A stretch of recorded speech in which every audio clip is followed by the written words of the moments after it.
में आप सभी का स्वागत है। साथियों, अनुदेशक मानदेय 17,000 कोर्ट केस की अपडेट आपके बीच में लेकर आया हूं।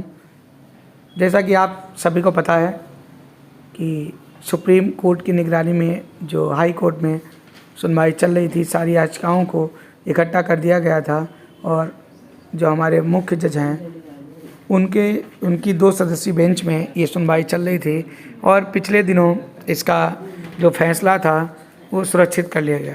एक लंबी बहस चली, लंबी सुनवाई चली, सभी पक्षों ने अपनी अपनी बात रखी, जिनमें केंद्र सरकार, राज्य सरकार और अनुदेशकों का पक्ष शामिल रहा और सभी की बातें सुनने के बाद अंतिम फैसला सुरक्षित कर लिया गया।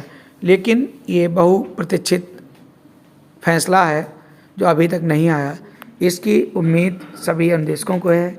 अनुदेशकों के साथ साथ बाकी शिक्षा जगत के जो भी लोग हैं उन सबकी इस पर निगाह है, क्योंकि अब ये फैसला एक बड़ा परिवर्तन लाने वाला है।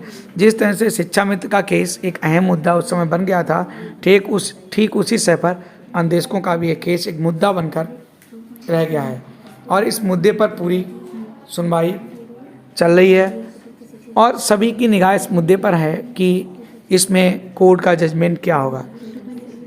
अनुदेशकों की तरफ से दुर्गा तिवारी और AP सिंह ने बहस को तेज़ धार दी। इसके साथ अन्य अधिवक्ता भी जुड़े और एक लंबी बहस हुई और लगातार बहस होती रही और कई जल्दी तारीखें लगने के बाद इस पर फैसला सुरक्षित किया गया।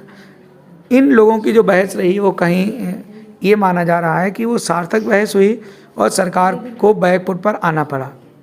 जहां राज्य सरकार बार बार कहती रही कि केंद्र सरकार ने हमको पैसा नहीं दिया हमारे साथ, इसलिए हम पैसा दे नहीं सकते, तो जब केंद्र सरकार के वकील ने भी अपना जवाब दाखिल कर दिया, उन्होंने भी कहा है कि मैंने इनको पूरा का पूरा पैसा दिया है और सारा पैसा इनके पास है और ये चाहें तो ये उसको दे सकते हैं और ये मुझे और मांगेंगे तो मैं और दूंगा। इस तरह से सरकार का जो एफिडेविट था वो झूठा साबित हुआ।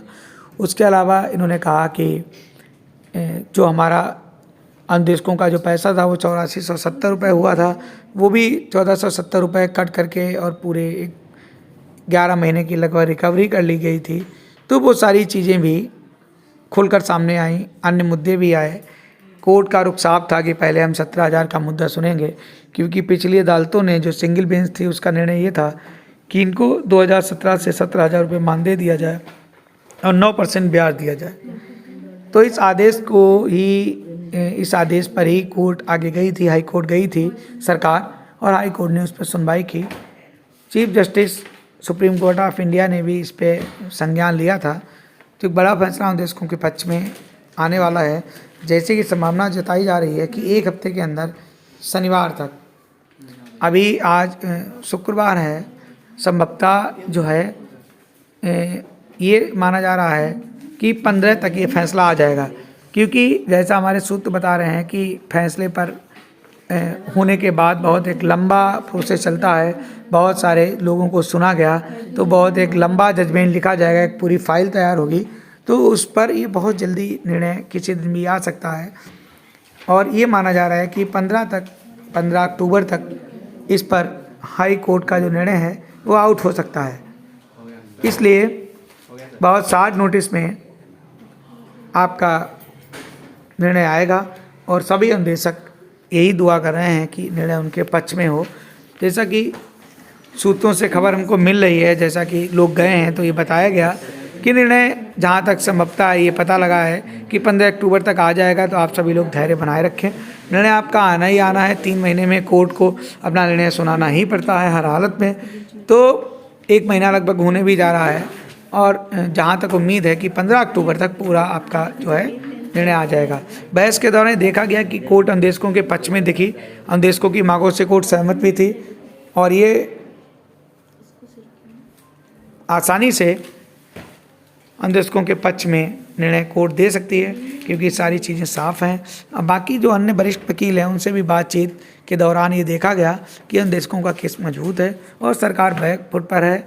सरकार को जो अनुदेशकों का 17,000 रुपये प्रतिमाह मानदेय है वो देना ही पड़ेगा। मैं इसके बाद जैसे भी आप निर्णय आता है मैं तुरंत आपके बीच लेकर आऊँगा। तब तक के लिए धन्यवाद। हम दर्शकों से संबंधित अन्य भी खबरें देखने के लिए चैनल को हमारे सब्सक्राइब करें और अनुदेशक प्लेलिस्ट में जाकर आप जो भी इन्फॉर्मेशन है उसमें देख सकते हैं। धन्यवाद।